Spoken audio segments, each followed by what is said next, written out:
Oi, pessoal, queridos alunos, estamos aqui novamente para falar de mais um ponto muito importante na nossa disciplina de patologia. Meu nome é professora Érica e vamos junto hoje nas aulas de adaptações, né, celulares. Então, falamos tanto que as células sofrem lesões, têm estímulos, né, alterações, e o que acontece com a célula, né? Então, hoje, termos importantes, pegue o caderno e vamos anotar, né? Anote aí que vamos falar sobre esses termos tão importantes, significativos, né, dentro da nossa disciplina de patologia. Então, quando eu penso, né, voltando um pouquinho para a gente engajar nosso conteúdo de hoje, né, quando eu falo sobre as lesões, falo sobre as alterações celulares, penso numa agressão, né? Então, a doença compreende o quê? Uma agressão celular, ocorre a defesa, aí a partir dessa defesa há uma adaptação e, propriamente dito, a lesão e a doença, né? Então, a gente precisa entender que essas respostas podem ser, né, muito com muita lesão, né, e com pouca lesão. E são, independente das lesões, há um processo adaptativo sim celular, né? Então, até na nossa próxima aula, nós vamos falar sobre as características das lesões ser reversíveis e irreversíveis, né? Mas já dando agora, né, uma dica para vocês, para a gente entender, contextualizar, né, sobre esse processo do estímulo, processo e resposta, né? Então, só mostrando para vocês que esses estímulos podem ser reversíveis ou irreversíveis, né?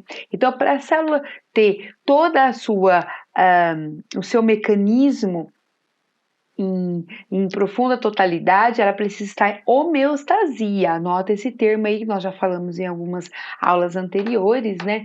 Então, a célula em homeostasia, ela está na sua complexidade total dos seus metabólitos, né, digamos assim. E por isso que a célula precisa estar sempre, não pode estar sofrendo estímulo o tempo todo, porque cada dia mais ela vai levando mais lesões, né? Então, os estímulos podem ser tóxico, traumático, de nutrientes, oxigênio, né? E exposição de substâncias, que tem tudo a ver, gente, com o que a gente falou sobre lesões, né? Então, nós falamos sobre as lesões que podem acontecer e agora vamos falar sobre os termos, né, adaptativos que essas células podem, né, podem e sempre ocorrem, né? Então, aqui um esquema mostrando para vocês que a partir de uma célula normal, a partir do estímulo, né, sofre uma lesão que pode ser reversível e irreversível. Então, vamos lá, anotem aí. O primeiro termo é a hipertrofia. Precisamos anotar. Então, exemplos de hipertrofia. Por exemplo, a hipertrofia é o aumento, né, por exemplo, das células. Eu estou falando isso em tamanho. Então, um indivíduo que faz muito exercício físico, ele vai estimulando, né, lesionando, entre aspas, as células. E aí a célula vai ficando de maior tamanho. Tanto que quando você está malhando, você para de malhar, acontece alguma coisa, alguma circunstância, a célula volta a ficar no seu estado normal. Então, é uma questão fisiológica. Já uma hipertrofia, por exemplo, uma ilustração aqui, né, de um corte histológico de um ovário, onde tem, por exemplo, uma hipertrofia aconteceu por causa de um tumor, por exemplo, né? Então a gente tem um aumento de tamanho. E isso já não é, né, uma uma hipertrofia fisiológica e sim patológica. Um outro exemplo também, quando o paciente tem uma hipertensão, né, cardíaca, também temos uma hipertrofia no coração. Por isso é tão grave a hipertensão, né, que é o aumento dessa velocidade, né, o aumento da corrente sanguínea no indivíduo. Então, existem esses exemplos de hipertrofia que é muito interessante. Quero falar para vocês também da hiperplasia, que a hiperplasia é o aumento do número de células, segundo termo mais super importante na nossa aula de hoje. Então, temos a hiperplasia. A hiperplasia, por exemplo, uma natural que acontece, né? Por exemplo, no útero gravídico, né? Onde nós temos o aumento do número de células para o desenvolvimento do feto, né? E também nós temos, por exemplo, na fase da puberdade, temos o aumento, né, o estímulo de hormônios, e esses hormônios levam à proliferação de glândulas, né? Então temos o aumento das mamas, tanto masculina quanto feminina. É óbvio que sabemos que na feminina é muito maior, né? Então, são alterações, né? São um aumento, a proliferação, um aumento de células, que nós chamamos de hiperplasia. E olha que legal, o útero gravídico, temos também a hiperplasia, que é o que nós estamos vendo, e temos também a hipertrofia. Porque a hipertrofia, gente, não falei para vocês que é o aumento da célula? Então, nós temos tanto a multiplicação das células em número, quanto o aumento da célula, certo? Bom, continuando aqui também, anotem aí, terceiro termo super importante, a atrofia. Exemplos, por exemplo, quando ocorre a menopausa, ocorre a atrofia dos úteros devido à diminuição de hormônios. Outro exemplo também de atrofia celular, né, acontece, por exemplo, quando a gente tem uma perda, né, celular. Por exemplo, no envelhecimento, pode levar à aterosclerose e acontece, né, na verdade, não é que pode levar, né? Então, no envelhecimento, com o passar dos anos, sim, temos uma redução da massa, né? E essa massa, né, neurológica pode levar, sim, ao comprometimento, né, das funções cerebrais. Então, tem tudo a ver com esquecimento, memória, né, a dificuldade de algumas funções e etc. Então, isso é uma atrofia natural. Agora, podemos ter também uma atrofia causada por algum tipo de patologia. Por exemplo, né, nós temos a desnutrição, que pode ser que é uma condição patológica, temos uma perda muscular.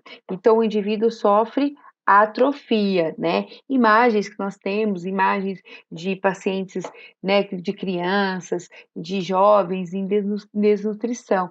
Sabemos que ele fica aquele estado caquético, né? Então, temos o termo atrofia.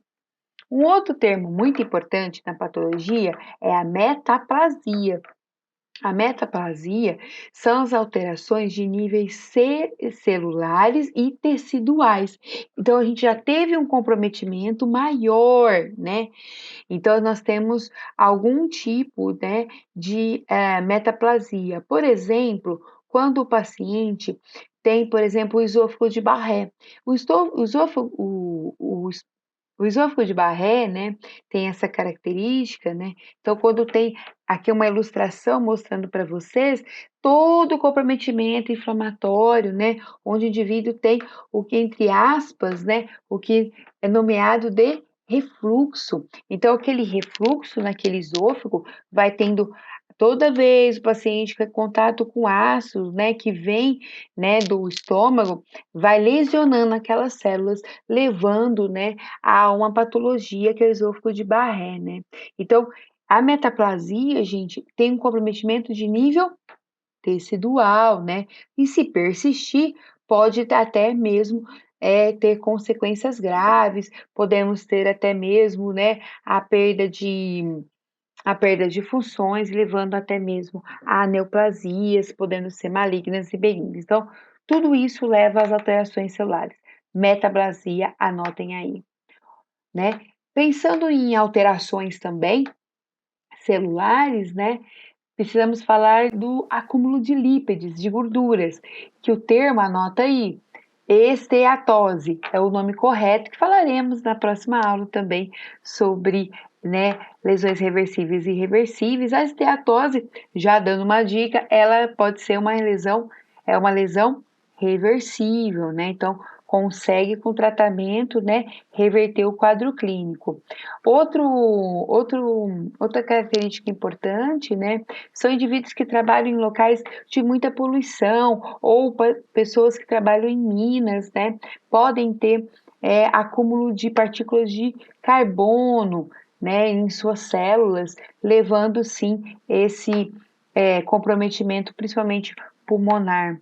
Acúmulos de proteína pode acontecer também, excesso de proteína no corpo, né, podendo levar, por exemplo, à proteinúria, né, comprometendo, né, toda a disfunção renal, excesso de proteínas. Quando a gente tem muita produção de anticorpos, e esses anticorpos, né, tendo o domínio, estando na corrente circulatória, pode levar aos corpúsculos de Russell, né?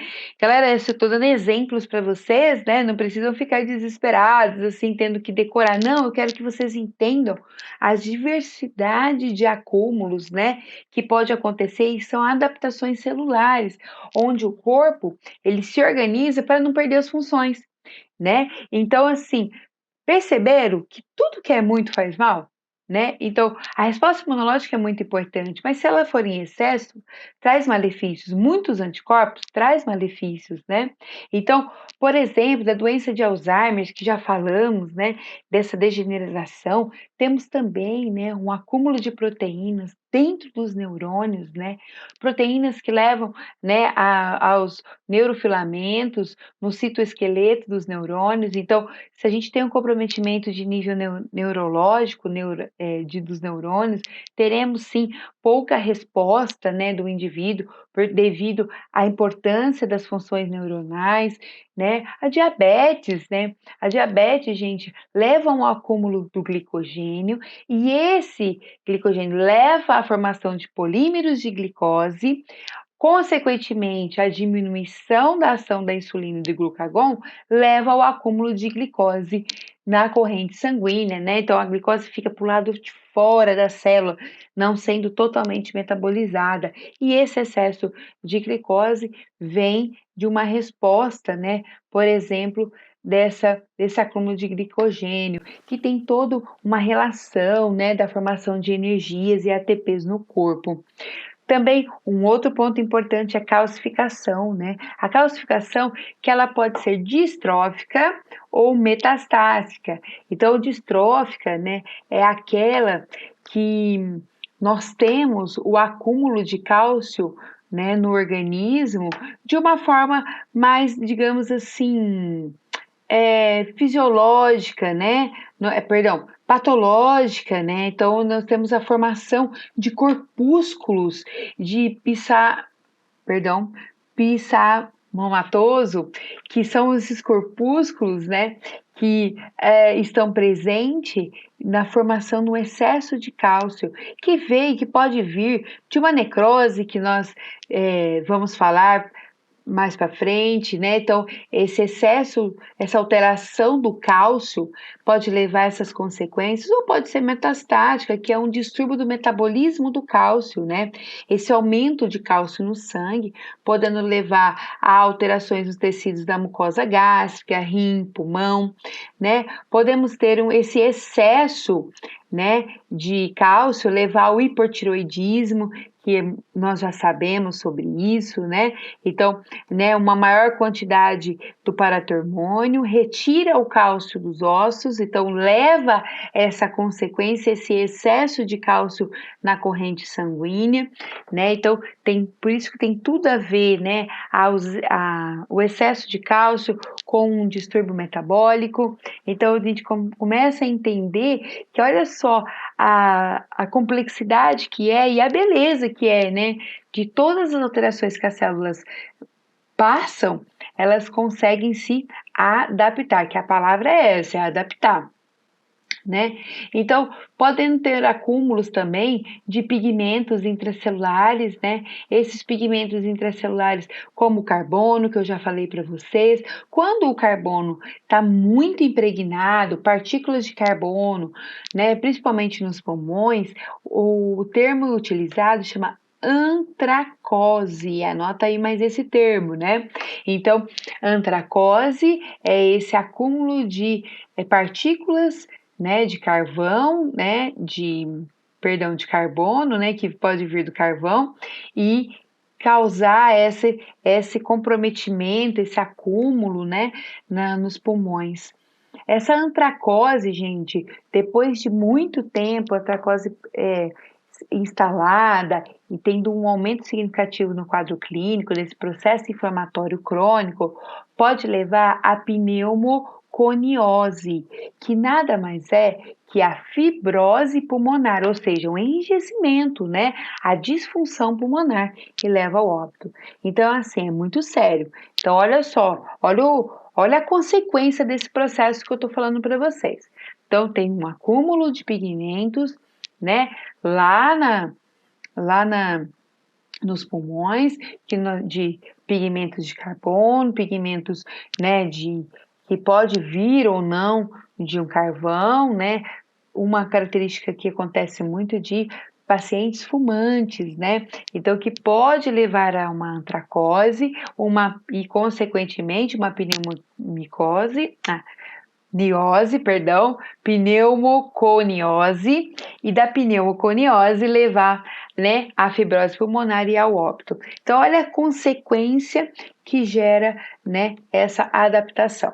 Bom, nós falamos de termos muito importantes aqui nessa aula, termos esses, gente, que vocês vão ver ao longo da vida de vocês, em diagnósticos de pacientes, né? Principalmente quando a gente tem um diagnóstico patológico, são esses termos que são utilizados, né? Hiperplasia, atrofia, né? Metaplasia, e são termos importantes que nós futuramente vamos falar também quando nós estudarmos neoplasia. Então, podem ser benignas ou malignas, né?